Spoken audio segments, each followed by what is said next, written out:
Hey there, I'm Chantal of the Land of Brand, and if you're watching this video, then it means that you signed up for my Trailblazing Trifecta worksheet, and you are now a part of the Land of Brand community, and I'm so freaking happy to have you. We are going to have a lot of fun building your standout, totally awesome, totally you brand. And if you're watching this video, then that means that you are probably not 100% confident in your message, which is absolutely not uncommon. What I have found is that even with business owners are in the even the 7-figure mark, they still struggle with how to talk about what they do and how to clearly communicate what makes them awesome. That could be because what they do is so intangible that it's just difficult to describe. Or it could be that they're afraid that if they told people what they really did, they wouldn't believe them. So what you're going to find in this Trailblazing Trifecta is a way for you to explain what you do in a really tangible way so that, as a result, when you get up in front of a room and talk about what you do, people are going to be coming up and wanting to hire you. They're going to deeply understand what it is you're offering and be really, really excited about it. And just a hint, what I just said to you is a Trailblazing Trifecta. So if you feel really excited about this video, then that means you're in the right place because you're going to create a message that is that clear.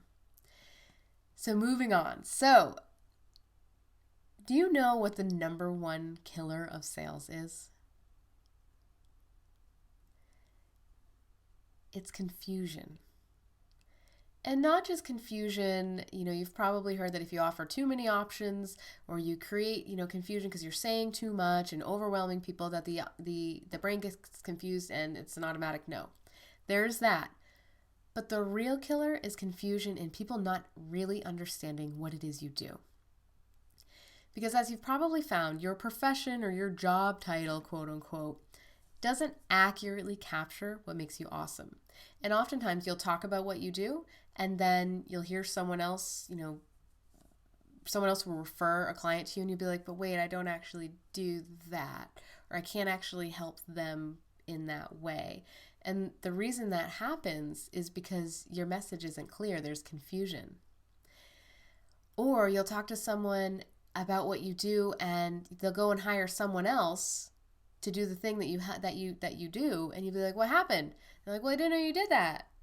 How can you not know I did that? I just told you I did. Your message isn't clear. So confusion, both in the overwhelm side as well as just pure ignorance, really innocently not understanding what you do, is the number one killer of sales. And if you can get crystal clear on what your message is and how to convey your value, it is going to be easier for you to sell both offline and online. And this trifecta is going to help you do that, because this trifecta is designed to give you a framework that allows you to hit the really important pieces for people to make a decision in what makes you the right choice, what it is you actually do, and if they're the right client for you. And it balances both the logical reasons, the logical brain and how we make decisions, as well as the emotional reasons. Because we're not just looking for a fly-by-night customer. If you're touching on emotional points and not just using scarcity and fear of missing out and all of those, triggers that you've probably been taught to get people to buy, and instead we're drawing them in emotionally, you're going to have a longer term client. So when you connect with someone emotionally, they're going to be more likely to buy, because actually our decisions are primarily made with the emotional side of our brain. Even though we think we're being logical, it's really the heart that's controlling everything. But that emotional connection that you make with your clients is going to go a long way into them buying into your message and wanting to help you further your mission and wanting to get more of what you have. So this is how you're going to build a tribe of loyal fans that will buy anything you offer, and they'll bring their friends. So without further ado, let's actually get right into the exercise. So you have the workbook. It was in the email that delivered this video. And it's going to ask you a series of questions, and then we're going to summarize those answers into a very short, what I call your trailblazing trifecta.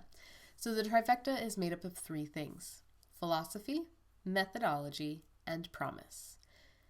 Your philosophy is why you do what you do.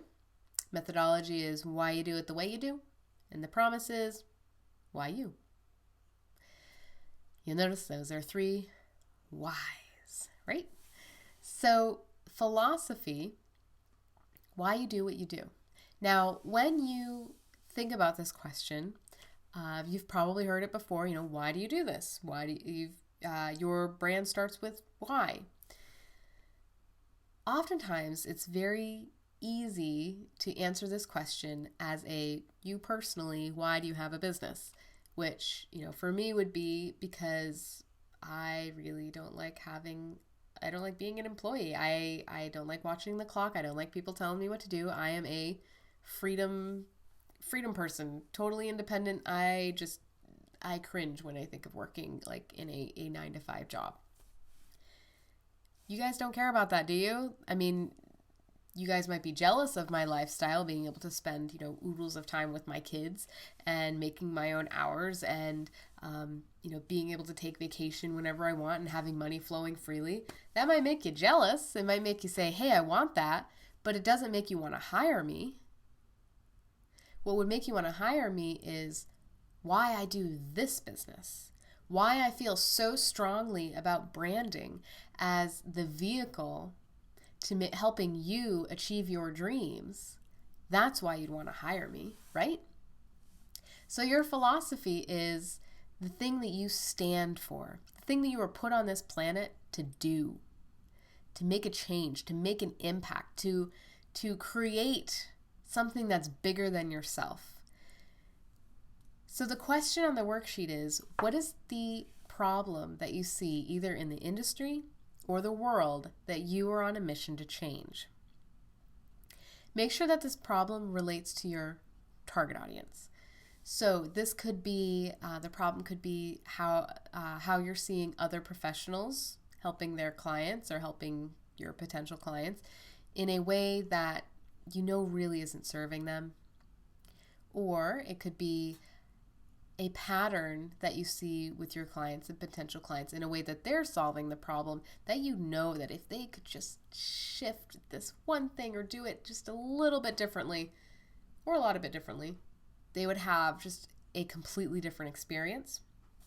Or it could be society or some kind of worldview that you are just so against, and you want to create a paradigm shift across the world, that you are on a mission to do that. That is your philosophy. Your methodology is how you go about solving that problem. So this literally is your system and why you do things that way. So some of you are already going to have a system. Some of you were certified or took certain classes or a formal training where you learned a system, or you just learned a certain way of solving the problem.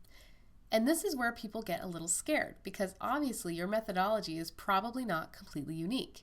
And you may have been told that in order to have a brand that stands out, you need to be completely unique. And that's not true. Because the way you deliver the system is still going to be different than the way someone else does, because everyone has a different set of experiences, a different tool set that they're bringing to the table, a different point of view and way of looking at the world, a different personality. So your reason for doing things the way you do and how you actually do them is going to be different. So that's why it's important to insert that here. So on the worksheet, you're going to find 2 questions. One is, how do you go about solving the problem that you just described in the philosophy? And then, why do you do it that way? Because when I understand why you do things that way, it makes it so much clearer. The example that I like to give is hypnotherapist that is helping people overcome, we'll say cigarettes. They're trying to quit smoking. So the hypnotherapist might say that their methodology is, we're going to have 2 to 3 sessions. I'm going to hypnotize you. And by the end of those sessions, you will no longer be smoking. It's a pretty big promise. And you didn't actually tell me what those sessions do or why you do it that way. Why 3 or why 1? And I don't really believe you because you're promising me the moon, but I'm not really buying into how you do it. On the other hand, if you say why you do it that way, and you explain that with hypnotherapy, what we do is we uncover the triggers that are actually making you want to smoke because they're deeply embedded in your subconscious. So hypnosis allows us to get deep, deep, deep into the subconscious and find those triggers and reprogram them so that they're no longer triggering you to smoke, but instead maybe you replace that behavior or find a way to let it go. Then you'll be able to stop smoking. And what I have found over time is that it usually takes about 2 to 3 sessions to eliminate the habit completely. Do you see how much clearer that is? And how if you describe that to me, like why it works that way and what the methodology is actually going to do, now I believe you. Now I want that. Or at least I want to try it. There might still be hesitation, but you've sold me on the idea. So then the third piece is your promise. This is the big result your clients are going to have from working with you. And whenever I ask someone, what is the big result that people have when they work with you? You get very surface answers. Like they're more big picture answers. They get more clients. They have more freedom. They feel better.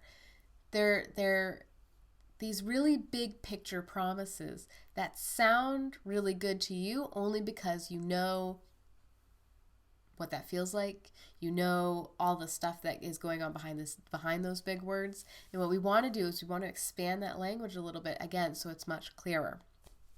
So the way I like to ask this question is, if I do things your way with your methodology, what can I expect to experience?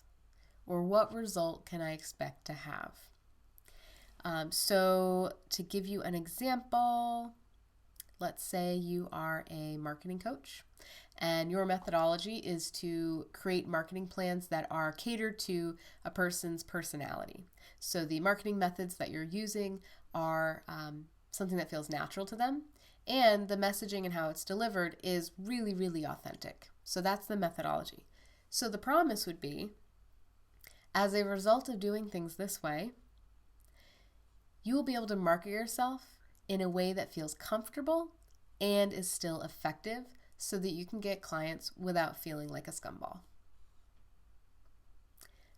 Pretty good promise, right? I'd hire me. So when you string all of these together, you get a really nice arc of explaining the problem you solve, how you solve it, and then why they should be hiring you. So this can be turned into very easily into, we'll say, an elevator pitch, even though I'm not really a big fan of that term. It's a term that everyone understands, so we're just going to go with it. If you string these 3 things together, then you get a very clear way of describing what you do very quickly. And there's all kinds of other ways that you can use this too, which I'm going to create another video for to show you. But this is really just scratching the surface, and I want you to start with honing in on what your message is. So there is an example on the worksheet, so you can kind of see the type of answers or how you might answer these questions and then how they're strung together. So I want you to go ahead and start working on your trifecta. Go deep. And then hone in on the message that you feel is really, really resonating. And obviously you're going to be getting a lot more information from the Land of Brand because you're a part of the community, and I love sharing information. I love helping people to really find the right clients and to make their dreams come true. Oh, and I forgot. Remember at the very beginning I said that the first part of what I said is it a trifecta? I challenge you to go back to the beginning and re-listen to that and see if you can hear the philosophy, the methodology, and the promise. And just a hint, the philosophy usually starts with some kind of big picture like I found, or I have found, or oftentimes, so it's a big picture word. The methodology starts with so what I do is, and then the promise starts with and as a result, or my client's experience. So see if you can hear those three parts of the trailblazing trifecta that was used in this video, and that will help you also frame yours. So I hope you have an awesome day. I look forward to seeing you soon. Keep an eye on your email because I will be sending you more awesomeness, and have an awesome day. Bye, everyone.